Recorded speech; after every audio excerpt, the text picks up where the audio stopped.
இப்போ ஓவர் நைட்டில் உதயநிதி அங்கே போய் பார்த்ததுக்கு காரணமாக நான் என்ன பார்க்குறேன் அப்படின்னா, மோடி அவர்கள் வராரு.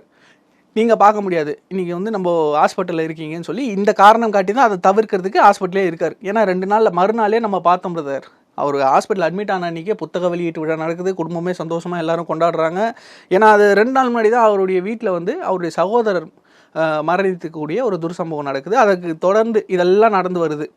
இப்போ நீங்கள் ஒரு வாரமாக ஹாஸ்பிட்டலில் இருக்கீங்க அப்போலோவில். எப்படியும் அடுத்த திங்கக்கிழமை வெளியே வந்துடுவார். ஏன்னா மோடி நாளைக்கு வராரு. இங்கே வந்துட்டு தூத்துக்குடி போகிறார். தூத்துக்குடியிலேருந்து திருச்சி வராரு. திருச்சியிலேருந்து தஞ்சாவூர் போகிறாரு. கங்கை கொண்ட சோழபுரம் அங்கே போகிறாங்க.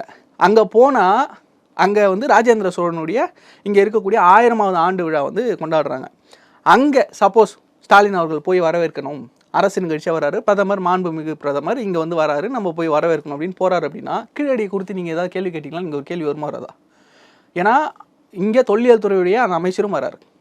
இதே அமைச்சர் தான் என்ன சொன்னார், கீழடியில் கிடைச்ச ஆவணங்களுக்கு வந்து ஆதாரங்கள் பத்தாது அப்படின்னு சொன்னவர்.